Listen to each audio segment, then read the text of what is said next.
नमस्कार साथियों, जोहार साथियों। अभी हाल ही में एक चर्चा का विषय बना हुआ है कि क्या जयराम महतो को जेड प्लस सुरक्षा मिलनी चाहिए या नहीं मिलनी चाहिए। हालांकि जेड प्लस सुरक्षा क्या है, क्या नहीं, इसके संबंध में हम लोग विशेष करके बात करेंगे। लेकिन इससे पहले थोड़ा सा हम बात करते हैं कि जयराम महतो इससे पहले जब वो जेएलकेएम के केंद्रीय अध्यक्ष थे, उससे पहले जब एक आंदोलनकारी थे, तो इनके साथी लोगों के द्वारा राज्य सरकार के पुलिस विभाग में, जो भी गृह विभाग में है, कि उनसे बार बार चिट्ठी लिखा गया कि जयराम महतो को सुरक्षा प्रदान की जाए। हालांकि गृह विभाग जो है इस पर विशेष ध्यान नहीं दिया। जो झारखंड सरकार का जो गृह विभाग होता है वो इस पर विशेष ध्यान नहीं दिया। अब जयराम जो है एक विधायक के तौर पे, हालांकि विधायक को जो है वो सुरक्षा कर्मी मिलता है राज्य सरकार के द्वारा, राज्य सरकार के गृह विभाग के द्वारा सुरक्षा कर्मी प्रदान किया जाता है। वो 2 से 3 पुलिस कर्मी के सुरक्षा होते हैं। तो ये जो होता है वो राज्य सरकार के द्वारा दिया जाता है। हालांकि यदि किसी विधायक पे खतरा ज्यादा हो, है ना, तो राज्य सरकार से वो और सुरक्षा बढ़ाने के बारे में बात कर सकता है। तो राज्य सरकार उसको सुरक्षा करवाती है ना, मतलब सुरक्षा के लिए जितने भी जरूरत होता है कि उतने गार्ड दे देती है। लेकिन यहाँ पे जो बातें हो रही है कि जयराम महतो के जो समर्थक है वो बार बार यह बोल रहे हैं कि जेड प्लस सुरक्षा। हालांकि आपको समझना पड़ेगा कि केंद्र की स्थिति क्या होती है और राज्य की स्थिति क्या होती है। लेकिन यह बात तो यहाँ दो पहलू है, दो पहलू आपको समझना पड़ेगा कि क्या जयराम महतो जेड प्लस सुरक्षा में होना चाहिए या फिर नहीं होना चाहिए, या जो राज्य सरकार जो सुरक्षा बल दे रही उसी के तहत रहना चाहिए। तो आपको समझना पड़ेगा कि वो देखा जाता है, जब ये लेटर लिखा जाता है तब ये देखा जाता है कि किस पे कितना खतरा का आशंका है, उसके अनुसार से प्रोवाइड करवाया जाता है।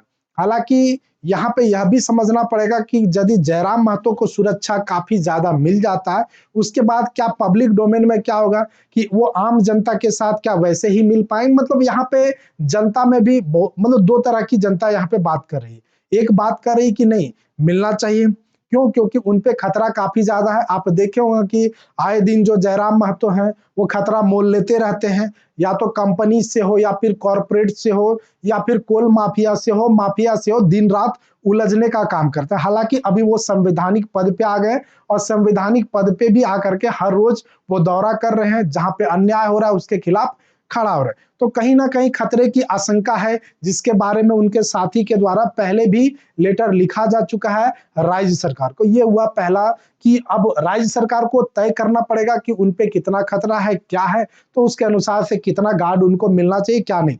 हालांकि जो विधायक के सुरक्षा कर्मी होते हैं वो तो उनको मिलेगा।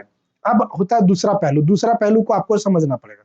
आपको पता होगा कि जयराम महतो अपने आप को माटी से जुड़ा हुआ नेता मानते हैं और लोगों में मतलब उनका इतना क्रेज है, उनका यह कहना है कि हमें सुरक्षा की कोई खास जरूरत नहीं है, लोग ही हमारे पावर में है, मतलब लोग ही हमारी सुरक्षा है।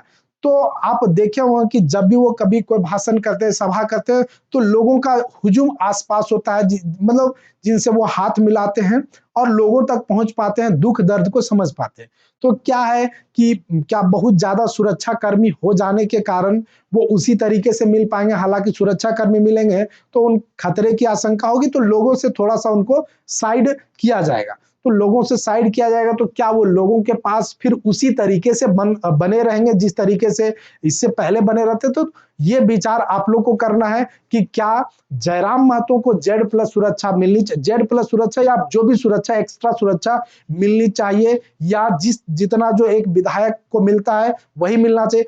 हालांकि जब इनके बारे में जब बोला गया कि इनको जेड प्लस या फिर जो सुरक्षा कर्मी बढ़ाया जाए, तो और सभी पार्टियों के जो विधायक हैं उन्होंने अपना अड़चन मतलब अपना अपोज दर्ज किया कि वह भी नए तरीके से विधायक चुन के आए, मतलब क्यों उनको ऐसा दिया जाएगा। तो आपको समझ में आना चाहिए कि जयराम महतो तो खास करके एक विधायक हैं, साथ ही साथ वो अपने पार्टी के केंद्रीय अध्यक्ष भी हैं। तो लगभग अभी आप देखे होंगे कि जितने भी पार्टी के केंद्रीय अध्यक्ष हैं तो उनको सुरक्षा मुहैया करवाया गया है राज्य सरकार के द्वारा विशेषकर। तो आपको समझना है और ये आपको तय करना है और राज्य सरकार को तय करना है कि क्या जयराम महतो को जेड प्लस सुरक्षा या फिर अधिक सुरक्षा बल देना चाहिए या नहीं। आप लोग इस पे कमेंट करके हमें जरूर बताएं। धन्यवाद।